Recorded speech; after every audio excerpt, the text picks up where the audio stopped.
My Name is Ada Hegerberg is the title of the documentary produced by Relevant Sports Group and available exclusively on ESPN+. Ada Hegerberg joins us now on ESPN FC. First question, and a real tough one, Ada, is how did you ever come up with the title for the documentary? Original, huh? It's important to keep it original.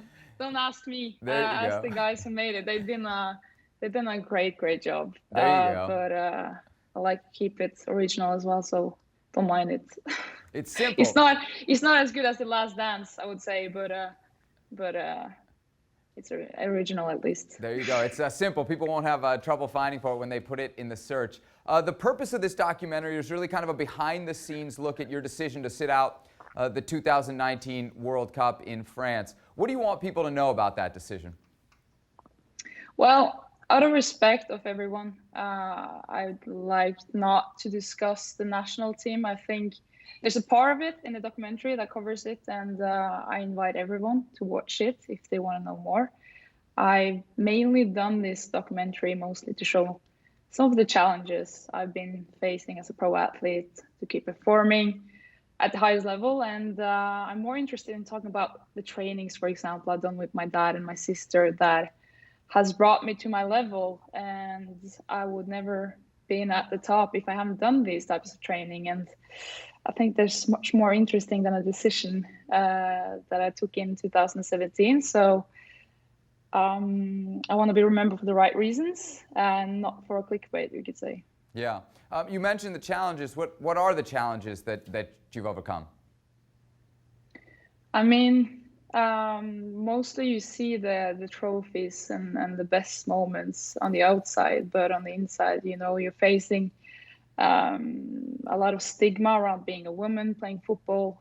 You need to take tough challenges in order to stay true to yourself, and also do your best every day in order to perform at the high level. So there's a lot of things that comes with being an athlete at a high level, and that's basically the story behind why we wanted to do this documentary as well, to give a little insight on how the life as an athlete is. You mentioned the stigma attached to being a woman athlete. What is that stigma for you?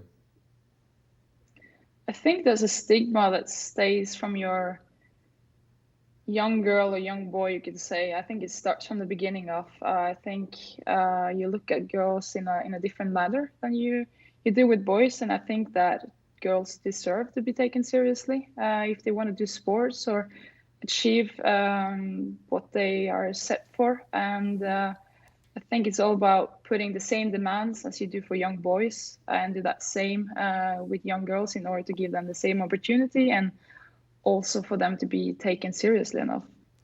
You're a five-time Champions League winner, the 2018 Ballon d'Or. Is that why? You talk about your training with your father and your sister. Is that why you've been able to achieve what you have, because you weren't treated differently in those instances? Well, I've been very lucky to grow up in a family where they always had this strong equality subject in the discussions at the dinner table, and I've had a mom and dad that's been enormously supporting in my career, in my life, always giving me the voice, always told me to follow my dreams with obviously a lot of hard work behind it. And so I basically grew up in a household where they always supported us, always told us to raise our voices in how we were thinking and what we felt was right. So obviously a lot of my character comes from my parents as well. I want to talk a little bit about your experience in the club game. Straight, direct question. Would Lyon win the National Women's Soccer League?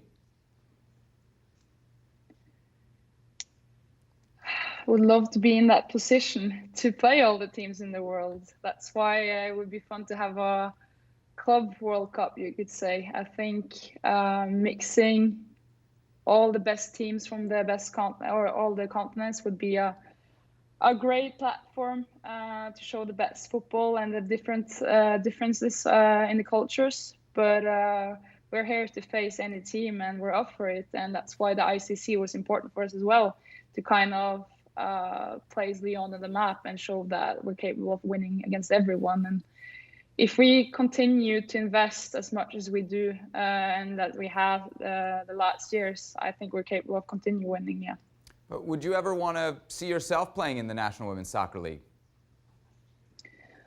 I mean, I've always been a person that kind of stays very true to my contract and the club, and I've never talked about any other places because I'm very focused on doing my job. I think that's about staying professional, and now I'm just very focused on getting back from my injuries. But obviously, if it comes to a later point in the career, I will never be afraid to discover something new. The most important in my eyes is to be in the best club and be able to be the best me and also win all the trophies that we can. I wonder what you make of kind of this recent investment from the big clubs, around Europe. Lyon, obviously a massive club with great history, but when you see the Manchester Uniteds, the Real Madrids, the Juventuses starting to really invest in the women's side of things, where do you think we're headed? I think it's a great step into the right direction when you see big clubs flexing muscles, you could say. But it's very important to say also that they can't invest in the women's section without believing in it. You need to have a vision, you need to have a long-term investment plan, and it won't happen overnight. I think Jean-Michel Aulas, our president, is a good example of that. He built stone by stone, and in the end, he ended up with probably the most winning team in history of women's football. And that's very important. You can't start anything without having a plan and having people behind it that truly is investing in it. You mentioned the International Champions Cup, an event that we've grown familiar with here in the United States. It's put on by Relevant Sports Group. It does kind of fill that void, right, of a proper FIFA Club World Cup for the women's games. Would you like to see FIFA step into that role and give kind of a formal tournament to see the NWSL compete against not just a Lyon, but some of these big clubs, these big brands that we're talking about now spending more money in the women's section?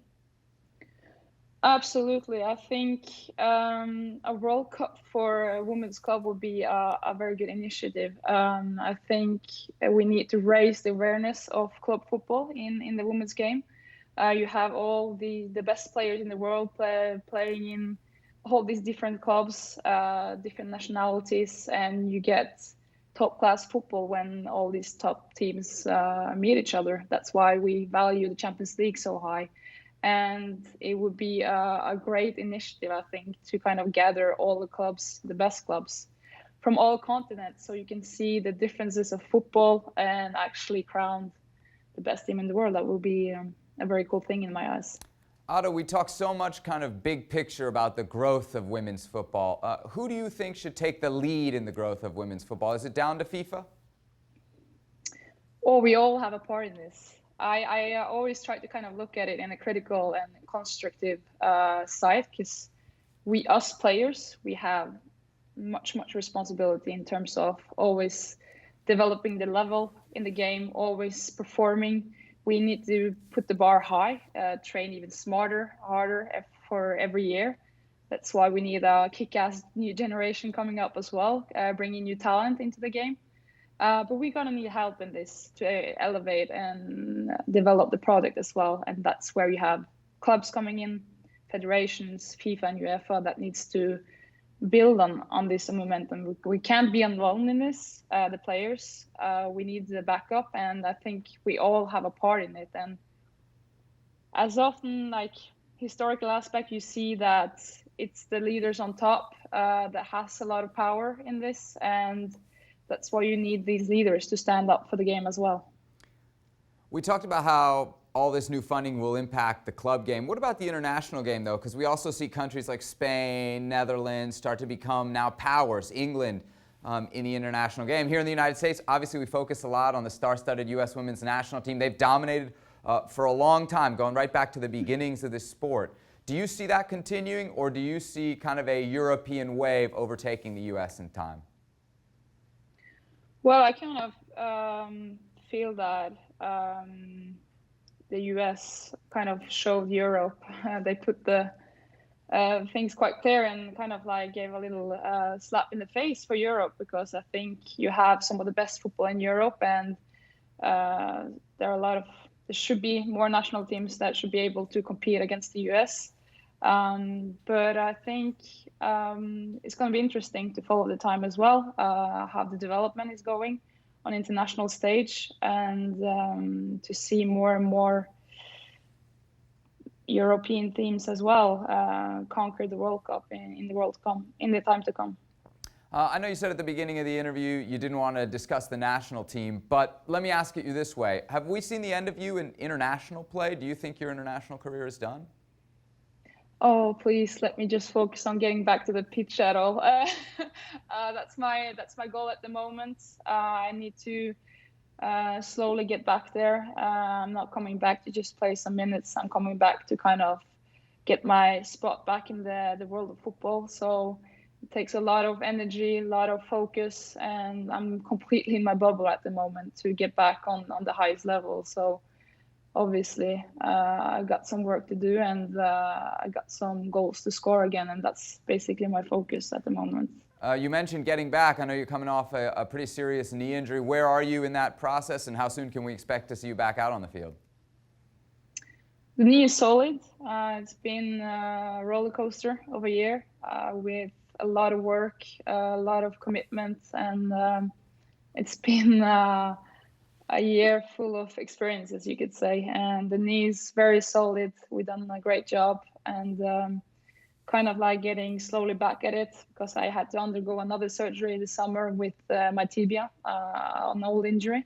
So I kind of like decided to take care of the whole body and be set to go for the next 10 years. Thanks so much for watching ESPN on YouTube. And for more sports highlights and analysis, be sure to download the ESPN app. And for premium content and live streaming, subscribe to ESPN Plus.